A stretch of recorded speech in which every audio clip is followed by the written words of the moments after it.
Como ensinar as crianças a rezarem o Santo Terço? Está aí uma pergunta que aparentemente a resposta parece ser simplória, não é? Como se ensina uma criança a rezar o terço? Ensinando, parte por parte, elemento por elemento, e assim vai. Mas a questão é mais profunda, tá? O que eu venho propor aqui para vocês é como ensinar uma criança a amar o Santo Terço, a amar a oração, a amar a piedade. Coisa tão fundamental para a formação cristã, para a formação sólida de um ser humano, para que quando atinja a vida adulta, seja uma pessoa ordenada e que tenha com clareza os seus deveres, a sua vocação e aquilo que ela precisa desenvolver como um verdadeiro chamado em vista daquilo que Deus confiou e atribuiu à sua própria personalidade. Então, vamos lá. A primeira coisa que é importante nós termos em mente é o seguinte: o Santo Rosário, ele trata da história mais bela que existe na face da Terra. Por quê? É a história do Verbo encarnado com aquela pessoa que mais amou o Verbo encarnado, ou seja, a Virgem Maria. Então é a história entre Jesus e sua mãe. Daí nós já vemos algo interessantíssimo para se apresentar para uma criança, que o Rosário, ela é a história do perfeito amor de um filho para com a sua mãe e de sua mãe para com o seu filho. Só que esse filho, ele é Deus. Esse filho, ele se fez homem, igual a nós, e ele veio para nos salvar. Então, a gente precisa focar na profundidade dos mistérios. Os mistérios gozosos, os mistérios dolorosos e os mistérios gloriosos. Porque ali nós vamos ver elementos que são interessantíssimos para se contar para uma criança. Por exemplo, no primeiro mistério, nós vemos a anunciação do anjo a Nossa Senhora. Toda criança gosta dos anjos. Toda criança tem um encantamento, uma atração pelo mundo angélico. E é assim mesmo. Isso é devido à pureza, à inocência e que nós, adultos, também deveríamos ter. E que só não temos porque provavelmente perdemos isso, mas podemos recuperá-la. Podemos e devemos. E talvez um caminho é exatamente esse, em nós apresentarmos para as crianças a beleza do mundo angélico. Então, já no primeiro mistério, nós temos ali um elemento muito importante. A história da Anunciação é algo encantadora. E você pode fazer a experiência de não ler a história para a criança, mas ler você, para você mesmo. E depois de ter memorizado o enredo dessa história, faça a experiência de você contar isto para a criança. E veja, não há problemas aqui em nós ilustrarmos a história com elementos acidentais para chamar a atenção da criança para o que estava acontecendo ali. Não há problema em fazermos isso. Não é? Então, nós vemos que em cada mistério do Santo Rosário há elementos a serem explorados muito interessantes para contarmos para as crianças. No terceiro mistério gozoso, por exemplo, o nascimento de Jesus, a aparição angélica para os pastores, chamar a atenção das crianças para o que é um pastor, alguém que cuida das ovelhas, o presépio com todo o mundo, com toda a natureza que compõe o presépio. Nós podemos até fazer uma introdução à natureza através do presépio, porque no presépio estavam ali os elementos inanimados, que são os minerais, os elementos que têm vida vegetativa, né? Que são as plantas, as árvores, por exemplo. Os elementos que têm vida sensitiva, que são os animais. Os elementos dotados de vida racional, que são os seres humanos. Os elementos, as criaturas dotadas de vida intelectual, mas que não têm matéria, que são os anjos. E Deus, que está ali, que se fez homem. Não é? Então veja, quantos elementos nós não podemos colocar ali e contar para uma criança. Né?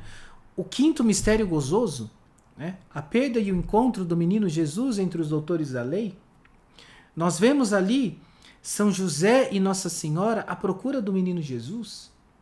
Depois o encontro no templo, ensinando os doutores da lei. E porque aquele jovenzinho de 12 anos estava ensinando os doutores da lei, porque tirou nota 10 na catequese, porque amava as Sagradas Escrituras. E aí você já ensina as crianças a amarem a doutrina da igreja, a amarem as Sagradas Escrituras. E depois ali, no término deste relato, São Lucas diz que Jesus era obediente em tudo aos seus pais. Veja só, que esplendor. Servir-se do quinto mistério para ensinar à criança uma virtude tão importante, tá? Tão importante. E que nessa sociedade atual que nós vivemos, que foi diretamente impactada pelas ideias marxistas, onde se questiona a estrutura hierárquica das coisas e causou nas pessoas o vício da desobediência. Então, ensinar para as crianças essa virtude tão importante, a virtude da obediência. E que Deus, que é o Senhor e Criador de todas as coisas, se fez obediente a um homem e a uma mulher. Né? Que coisa esplendorosa para se ensinar para uma criança. Depois nós entramos nos mistérios dolorosos. Só uma coisa, antes de entrarmos nos mistérios dolorosos, conforme nós vamos avançando nos mistérios gozosos, nós vamos vendo a própria oração da Ave Maria sendo revelada ao longo de cada um desses mistérios. Porque no primeiro mistério gozoso, nós temos a primeira parte da Ave Maria, né? A saudação angélica.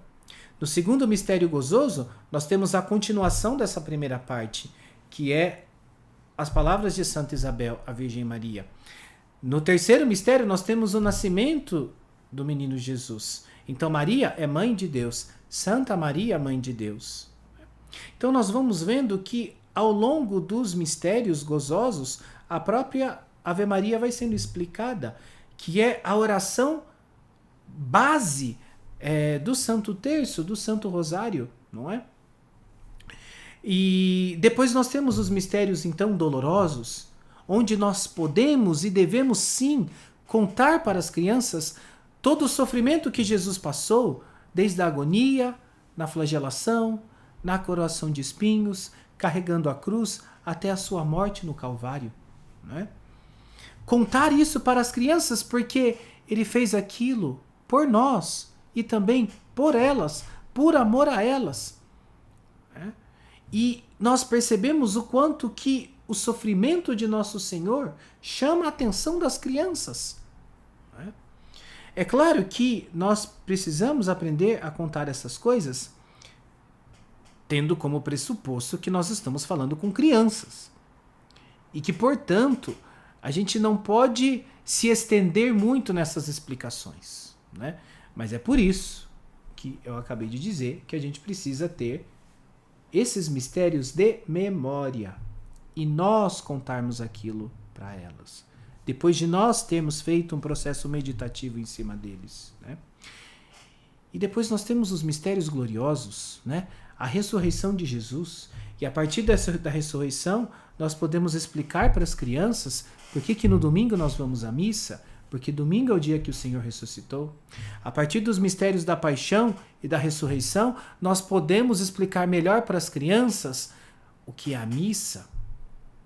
O centro da missa é a atualização do sacrifício do Calvário, que se dá de forma incruenta, mas substancialmente é o mesmo sacrifício, é o mesmo Cristo que se oferece por nós. mas que não fica morto no sepulcro, que ressuscita. Né? A ascensão ao céu, a subida de Jesus aos céus, a vinda do Espírito Santo, né? Mostrar ali para as crianças a importância de Maria Santíssima no processo de educação dos discípulos até que eles estivessem prontos a receber a força do alto, que é o Espírito Santo, dizer para as crianças que elas que foram batizadas têm dentro delas o Espírito Santo e que pela intercessão de Maria Santíssima esse Espírito quer crescer dentro delas, quer aflorar dentro delas, quer frutificar dentro delas. Depois a Assunção da Virgem Maria, né? Uma coisa belíssima de se contar para as crianças. A história da Assunção nós podemos e devemos buscar na tradição da Igreja esse belíssimo fato e depois a coroação de Nossa Senhora, para que elas tenham Nossa Senhora como mãe, mas como rainha. Né? Como rainha. Né? E é por isso que no final de cada terço nós rezamos o Salve Regina, Salve Rainha. Ela é a nossa rainha. Ela é a rainha do céu e da terra. Né? E é a ela que nós recorremos. Então, nutrir nas crianças um profundo amor por Nossa Senhora. E alguém pode pensar aqui o seguinte, né? Mas Danilo, aonde que entra Jesus aí? Né? Veja só, meus amigos, vários santos da igreja, principalmente São Luís Maria Grignon de Montfort, já afirmaram isso categoricamente. Não tem como, não tem erro. Tá? Isso é um método infalível. A devoção à Virgem Maria, a verdadeira devoção à Virgem Maria, inevitavelmente nos leva para os braços de Jesus, para o coração de Jesus. E é isso que o Santo Terço é. Isso que o Santo Rosário é. É uma aproximação íntima de Nosso Senhor, que é o Verbo encarnado, através da melhor pessoa, da pessoa que melhor o conheceu. Tá? Nenhum santo vai conhecer tão profundamente o Verbo encarnado como essa pessoa. E essa pessoa é justamente sua mãe, Maria Santíssima. Então, foquem em contar. Pode ser uma história por dia, um mistério por dia, para as crianças. E não se contentem em contar um mistério apenas uma vez. Conta os 15 mistérios. Depois que acabou, volta novamente. Você vai perceber que nesse processo de sempre estar contando os mistérios para as crianças, elas vão perceber coisas novas, você vai perceber coisas novas, os mistérios vão ficando mais claros, né? E depois de um bom tempo tendo sido feita essa catequese com as crianças, comece a fazer a experiência de pedir para elas contar e você vai se surpreender o quanto que elas terão guardado aquilo na memória. Né? Hoje no Brasil fala-se muito sobre a educação do imaginário. A mim, Danilo, não há melhor elemento para povoar o nosso imaginário do que os 15 mistérios do Santo Rosário. Eu tenho tido essa experiência pessoal na minha vida familiar, com os filhos que Deus me confiou.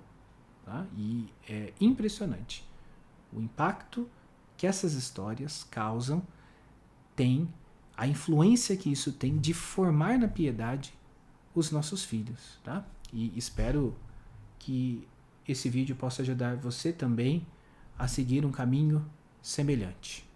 Tá? Não posso deixar de fazer um último convite a vocês, né? Que vocês participem da aula do Encrateia, né? A minha comunidade fechada, onde trato assuntos como esse de uma forma mais aprofundada, né? Para que a gente possa crescer na vida espiritual, tão necessária para nós e para a educação dos nossos filhos e daqueles que Deus nos confiou. Tá? Então, convido você a acessar o curso. O link está na descrição desse vídeo e também convido a você a fazer a próxima aula que já está aparecendo aí para você, onde eu compartilho mais um pouco de coisas que a gente tem aprendido e que eu tenho compartilhado aqui com vocês. Obrigado pela atenção, um forte abraço, que Deus lhe abençoe.